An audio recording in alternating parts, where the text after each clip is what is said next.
بسم اللہ الرحمن الرحیم قال النبی صلی اللہ علیہ وسلم من وجد سعدا فلم یضحی فلا یقربن مصلانا۔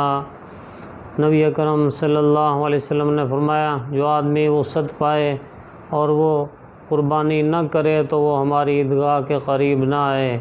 اور حدیث پاک میں آتا ہے، ترمذی شریف میں حدیث ہے، حضرت عبداللہ بن عمر رضی اللہ تعالیٰ عنہ فرماتے ہیں کہ نبی اکرم صلی اللہ علیہ وسلم 10 سال مدینہ منورہ میں مقیم رہے اور نبی اکرم صلی اللہ علیہ وسلم نے ہر سال قربانی کی ہے۔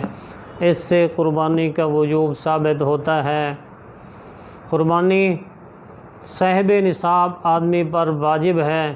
اللہ تعالیٰ نے پہلا فضل یہ کیا، جان کے بدلے میں جانور کی قربانی کا حکم دیا۔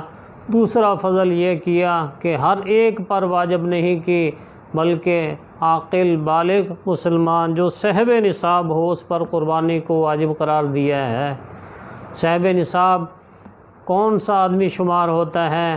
تو جس آدمی کی ملکیت کے اندر 5 طرح کے مال میں سے بعض کے ساتھ مل کر یا کوئی ایک 52.5 تولے چاندی کی مالیت کو پہنچ جائے تو ایسا آدمی صاحب نصاب شمار ہوتا ہے۔ تو اس نصاب پر سال گزرنا بھی ضروری نہیں ہے۔ قربانی کے ایام میں جس کے پاس یہ نصاب ہو، خاص کر آخری دن کے آخر وقت میں جس کے پاس یہ نصاب ہو، اس پر قربانی واجب ہو جاتی ہے۔ وہ 5 طرح کا مال یہ ہے: سونا، چاندی، نقدی، سامان تجارت اور ضروریات سے زائد سامان۔ گھر کے اندر جو سامان ضروریات سے زائد پڑا ہوا ہو، سال بھر میں برتن جو استعمال میں نہیں آتے، یا کسی کے پاس ٹی وی ہے یا اور چیزیں ہوں جو استعمال میں نہیں آتی، پورے سال میں ایسے پڑی رہتی ہیں، تو ضرور سے زائد کپڑے ہوں تو ان کی قیمت بھی قربانی کے نصاب میں لگائی جاتی ہے۔ تو جو آدمی بعض کے ساتھ ملا کر یا کسی ایک مال کی بنا پر صاحب نصاب ہو جائے تو اس پر قربانی واجب ہو جاتی ہے۔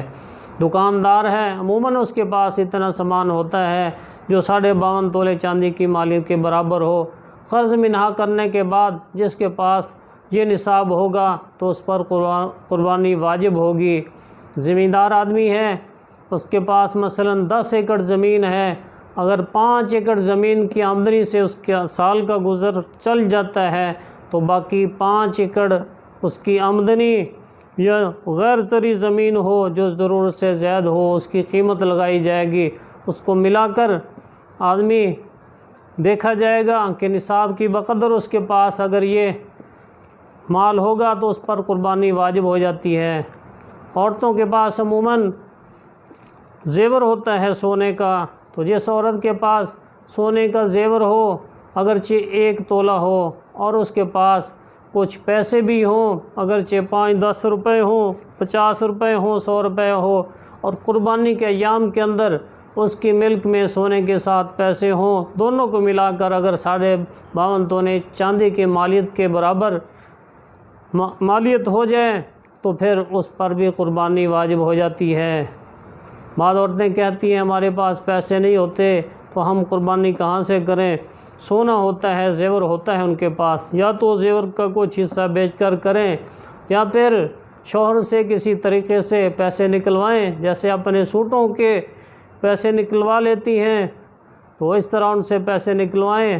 شوہر کو بھی چاہیے کہ بیوی کا تعاون کرے، وہ اس کے بہت سے کاموں میں معاون ہوتی ہے اور بہت سی سہولیات اس کی وجہ سے آدمی کو میسر ہوتی ہیں، تو شوہر کو بھی چاہیے کہ اس کا تعاون کر دے۔ اگرچہ شوہر پر واجب نہیں ہے کہ اس کی قربانی کرے یا اس کا تعاون کرے، لیکن اجر تو بہت ہے کہ اس کا تعاون کرے گا، اس کے وجوب کی ادائیگی میں معاون ہو جائے گا تو اس کو بھی اجر ملے گا۔